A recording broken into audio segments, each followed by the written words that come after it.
High ভাই bike সবার পক্ষ থেকে নতুন আরেকটি ভিডিও জানাচ্ছি, শুভেচ্ছা অভিনন্দন। তো আজকে যে ভিডিওর উদ্দেশ্য তা হচ্ছে ডিসকভার 125 বাইক। তো বাইকটির সমস্যা হচ্ছে মানে ইঞ্জিন অয়েল শর্ট হতো, টপ স্পিড কম ছিল, ইঞ্জিন ওভারহিট হতো, মানে কম্প্রেসার ছিল না, এক কথায় শেষ। আর একটা সমস্যা ছিল চেনে ক্লাচ খুলে চেন থেকে খরখর শব্দ করা। তো আজকের ভিডিওটা উদ্দেশ্য এটাই উদ্দেশ্যে করা যে একটা ভাই কমেন্ট করেছিল যে ডিসকভার 100-এর ক্লাচ সাইডের মানে ক্লাচ প্রেস করলে যে খটখট করে শব্দ করে সেটা নিয়ে ভিডিও দেওয়ার জন্য। তো এই ডিসকভার 25 আর হচ্ছে ডিসকভার 100 ক্লাস সাইড বা ক্লাসের কাজটা সেম, তো সেই উদ্দেশ্যে ভিডিওটা করা। আর ইঞ্জিনটা আমরা ইঞ্জিনে কাজ করলাম, তো ইঞ্জিনে কী কাজ করলাম, কী কী মাল দিলাম, আমি কীভাবে কাজ করলাম, আর কীভাবে কাজ করলে বাইকগুলোর পারফরমেন্স ভালো হয়। অর্থাৎ আপনার একটা বাইকে ইঞ্জিনে কাজ করার পর 40 বা 30,000 কিলো অনায়াসে চলে যাবে, সেভাবে আমরা কাজ করলাম। তো এই কাজগুলো দেখানোর জন্য আজকে ভিডিও করা। তো অবশ্যই ভিডিওটা শেষ পর্যন্ত দেখলে বুঝতে পারবেন। তো চলুন, আমি হচ্ছে বাইকটা যেহেতু খোলা আছে, আমরা এখন ফিটিংয়ে যাব। তো আমি জিনিসগুলো দেখাই যে কী কী কাজ করলাম আর কী কী মাল লাগলো, আর সবশেষে আমি ক্লাস অ্যাসেম্বলিটা ফিটিং করব, তখন বলে দিব যে চেন কেন খড়খড়ায়, অ্যাসেম্বলি পাল্টানোর পরেও শব্দটা যায় না কেন। তো দেখতে থাকুন। তো এই বাইকটা হচ্ছে এটাই সর্বপ্রথম মানে ইঞ্জিন খোলা হলো, আর এক ইঞ্জিন খোলা হয়নি। তো এর হচ্ছে ভাল্বের অবস্থা ছিল একদম খারাপ। তো আমরা হচ্ছে দুইটা ভাল্ব পরিবর্তন করে দিলাম, নতুন ভাল্ব। তারপরে হচ্ছে আমরা হচ্ছে দুইটা ভাল্ব পরিবর্তন করেছি। আর হচ্ছে ভাল্বের যে এই গাইডের অবস্থা একদম খারাপ ছিল, অর্থাৎ গাইডগুলো অনেক লুজ ছিল। তো এখন যদি আমি দেখাই, দেখুন এটাতে কিন্তু আর কোনো লুজ নাই।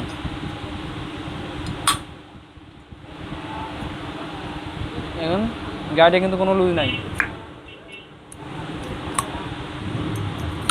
তো হেডে যদি হচ্ছে গাইড লুজ থাকে, সেক্ষেত্রে কিন্তু হেড থেকে যে বাজে শব্দটা আসে সেটা রিমুভ হয় না।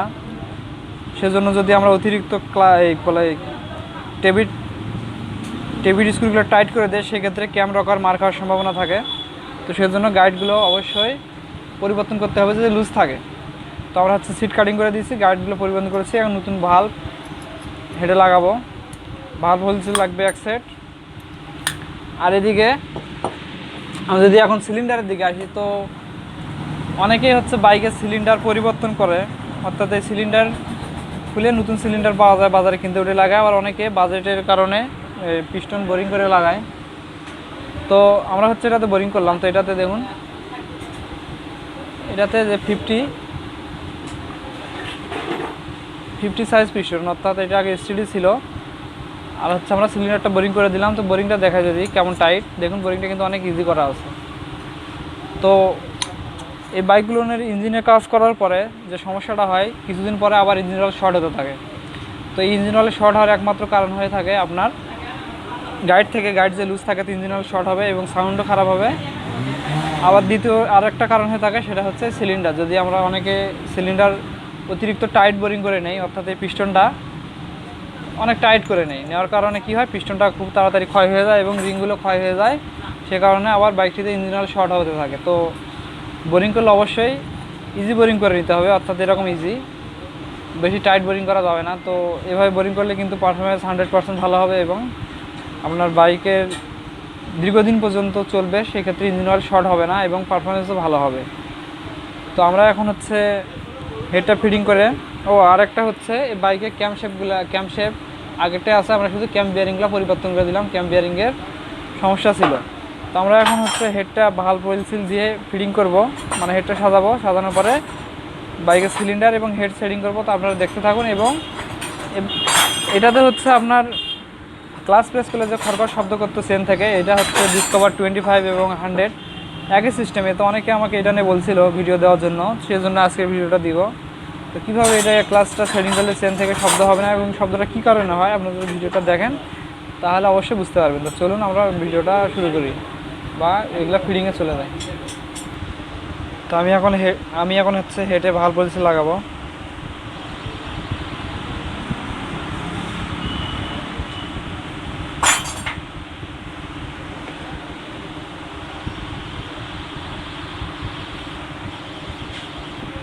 তো এখন এই ভাল্ব একটু করে ইঞ্জিন অয়েল দিয়ে আর হচ্ছে ভাল্বগুলো ফিটিং করে দিব।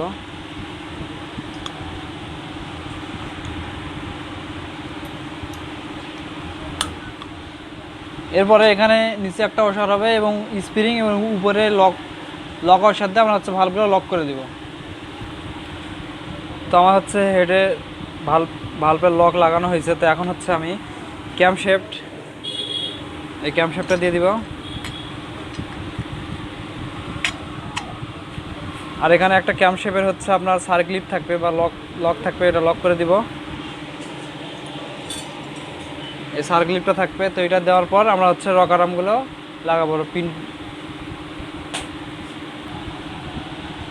তো আমাদের হেডটা সমস্ত কিছু লাগানো হয়েছে। তো আমরা এখন হচ্ছে পিস্টন সেটিংয়ে যাব। তো আমি তো আগে দেখাইছি যে বোরিংটা কীরকম করে করতে হবে। তো এখন হচ্ছে পিস্টন সেটিংয়ে যাব। তো পিস্টনে মোবাইল রিংগুলার কিন্তু কোনো উল্টা সিধা না, যে কোনো এক পাশে দিলেই হবে। রিংয়ের উল্টা সিধা আছে, আপনি যদি কম্প্রেসার রিং উল্টা পাশে লাগান সেক্ষেত্রে আপনার সিলিন্ডারটি তাড়াতাড়ি ক্ষয় হয়ে যাবে। তো কম্প্রেসার রিং যে সাদা রিংটা সেটা কিন্তু উপরের গ্যাপটা হবে এবং কালোটা মাঝখানের গ্যাপটাই হবে। আর এই কম্প্রেসার রিংয়ের লেখাগুলো উপর পাশে হবে সবসময়, এরকম পিস্টনের উপরের দিকে হবে। আপনি যদি লেখাগুলো এই পাশে দেন, অর্থাৎ যদি নিচ দিকে দেন, সেক্ষেত্রে সিলিন্ডার তাড়াতাড়ি ক্ষয় হয়ে যাবে এবং কম্প্রেসার একসময় হারিয়ে যাবে। সেজন্য এগুলা লেখাগুলো উপর দিকে দিতে হবে। তো আমি এভাবে রিংগুলো সেটিং করি। তো আমি মোবাইল রিং দুটো দিয়ে দিয়েছি। গ্যাপগুলো কিন্তু এরকম, মানে পিস্টনের যে অংশটা একদম পুরুত্ব এখানে হবে, গজে ফিনের জায়গায় কিন্তু দেওয়া যাবে না। অর্থাৎ গ্যাপগুলো আপনি এরকম পিস্টন ধরে 4 জায়গায় গুণ চিহ্ন দিয়ে 4 জায়গায় 4টা রিংয়ের এরকম জোড়াগুলো দিতে হবে। তো এখন আমি কম্প্রেসার কালো রিংটা ঢুকাবো।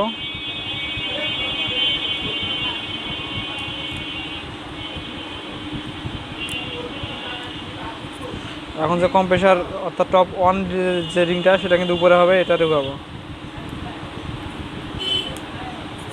বাস, আমাদের রিং ঢুকানো কমপ্লিট। এখন হচ্ছে আমরা এই পিস্টনটা কানেক্টিং রডের সাথে ফিটিং করে দিয়ে সিলিন্ডার ব্লকটি বসা দিব।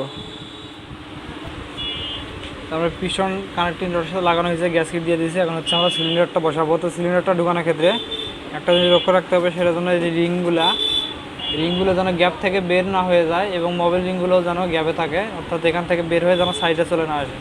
তো আমাদের সাবধানে এটা দেখে শুনে সিলিন্ডারটা ঢুকাতে হবে। Centre Bush.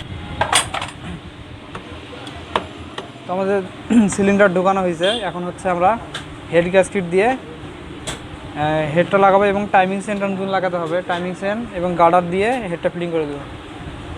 তো আমরা হচ্ছে এখন টাইমিং সেন্ট লাগাবো। তো এটা কিন্তু অরিজিনাল টাইমিং সেন্ট।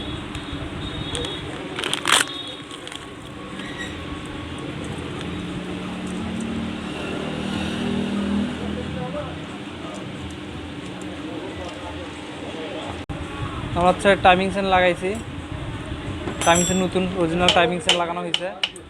এখন হচ্ছে আমরা গার্ডারগুলো লাগাবো। গার্ডারগুলো কিন্তু অরিজিনাল গার্ডার। এখন হচ্ছে গার্ডার লাগাবো। তো আমাদের হচ্ছে গার্ডার লাগানো হয়েছে, হেড গ্যাসকিট দিয়ে দিয়েছি। এখন হচ্ছে আমরা হেডটা ঢোকাবো।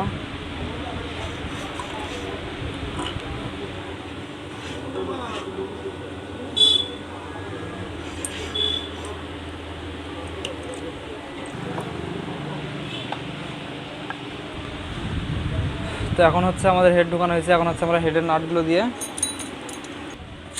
টাইট করে দেব।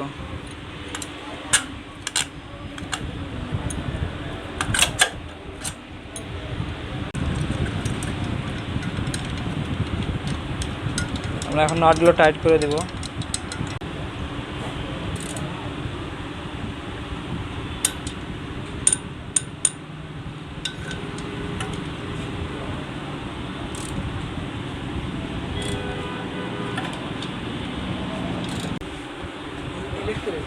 তো এটা টাইমিংটা কিন্তু হবে কাটার দাগ দুটো হেডের সমান হবে আর টিটা উপরের দিকে যাবে। তখন হচ্ছে আমরা নাটটা লাগাবো। লাগানোর পরে এদিকে যে ক্লাচ প্লেটের যে সমস্যাটা হয়ে থাকে 100 এবং 25 বাইকের, সেই সমস্যাটার সমাধান দিব। তো আপনারা দেখতে থাকুন। তো আমাদের এদিকে হেড সিলিন্ডার লাগানো কমপ্লিট হয়েছে। তো এখন হচ্ছে আমি যদি এই বাইকটার হচ্ছে ক্লাচ সাইডে আসি যাক। তো এই ক্লাচ সাইডে হচ্ছে আপনার ক্লাচ প্রেস করলে যে চেন থেকে খড়খড় শব্দ আসে, এই শব্দটা রিমুভ না হওয়ার কারণ একমাত্র সেটা হয়ে থাকে। আমি যদি আপনাদের দেখাই, তো সেটা কারণটা হয়ে থাকে যদি এই ক্লাচ বাডিগুলো টাল থাকে, অর্থাৎ এই ক্লাচের বাডিগুলো যদি টাল থাকে সেক্ষেত্রে ক্লাচ প্রেস করলে খড়খড় শব্দ করবে এবং আপনি যখন ক্লাচ প্রেস করে একটু ক্লাচ ছাড়বেন তখন বাইকটি কেঁপে কেঁপে যাবে। তো এই সমস্যাটা হয়ে থাকে বাড়িগুলোর জন্য। আর যদি হচ্ছে এই প্রেশার প্লেট যদি টাল থাকে, এপাশে যদি প্রেশার প্লেট টাল থাকে, সেক্ষেত্রেও কিন্তু এই চেন থেকে খড়খড় শব্দটা এবং হচ্ছে বাইক যে ভাইব্রেশন করে প্রথম অবস্থায়, এটাও করতে পারে। আরেকটা যেটা মেন বিষয় হয়ে থাকে সেটা হচ্ছে শেপটা। যদি এই শেপটা যদি হচ্ছে আপনার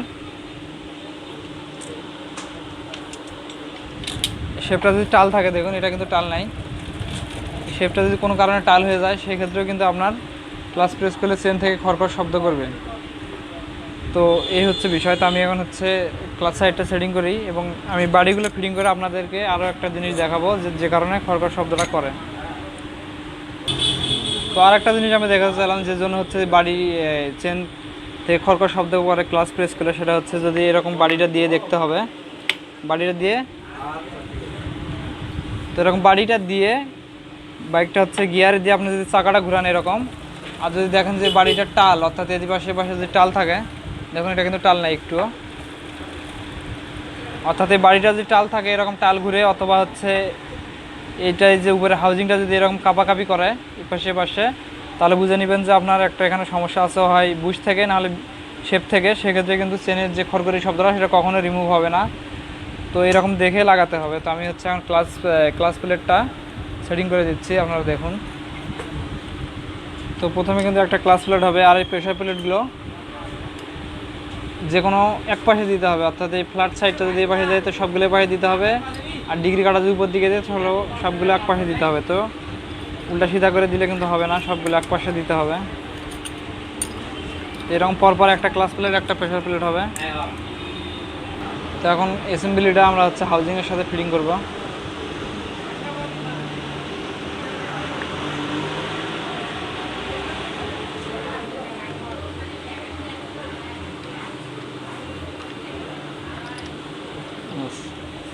আর এই নাটগুলা অবশ্যই হচ্ছে কুলার দিয়ে খুলতে হবে এবং কুলার দিয়ে লাগাতে হবে। এখানে কিন্তু বাড়ি দিলে কিন্তু শেপটা আলো হওয়ার সম্ভাবনা থাকে। তো আমরা হচ্ছে এগুলো এখন ফিটিং করি। ফিটিং করানোর পর ক্লাস সাইডে পার্টটা লাগাবো। লাগানোর পরে বাইক ইঞ্জিন অয়েল দিয়ে আমরা বাইকটা স্টার্ট করে আপনাদের সাউন্ডটা শুনে দেবো এবং চেন থেকে যে খড়খড় শব্দটা আছে কি না সেটা হচ্ছে আপনাদেরকে বিস্তারিত শেয়ার করবো। তো আপনারা ভিডিওটা শেষ পর্যন্ত দেখতে থাকুন। তো এই চেন থেকে যে খড়খড় করার বিষয়টা সেটা হচ্ছিল আমি যেটা বললাম, বাডি টাল, শেপ টাল অথবা হাউজিংয়ের সমস্যা হলে চেন থেকে খড়খড় শব্দটা কখনোই রিমুভ হবে না। সেটা ডিসকভার 25 এবং ডিসকভার 100-এর ক্ষেত্রে একে, দুইটা বাইকে সেম। তো আপনারা যদি এই বিষয়গুলো চেক করেন তাহলে অবশ্যই আপনার এই সমস্যাটা সমাধান হয়ে যাবে। তো ভিডিওটা কন্টিনিউ করতে থাকুন। তো সবশেষ বিষয়, আমাদের বাইকের কাজ সব শেষ হয়েছে। আমরা হচ্ছে ইঞ্জিন ফিটিং করছি এবং টাইমিং কী বলে ক্লাসের যে কাজটা আমি বুঝে দিলাম সেটা করছি। এখন কিন্তু বাইকের চেন থেকে খড়খড় শব্দটা নেয়। আর ইঞ্জিনের সাউন্ড আমি শোনাই, দেখুন কীরকম হলো।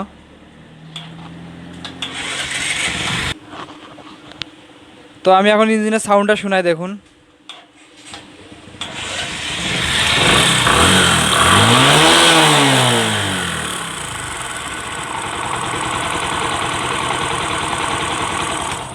আপনারা তো বুঝতে পারছেন, আগে কিন্তু বাইকটা সাউন্ড অনেক খারাপ ছিল। এই বাইকওয়ালা ভাই আমার সাথে আছে, আপনারা ওনার থেকে শুনুন।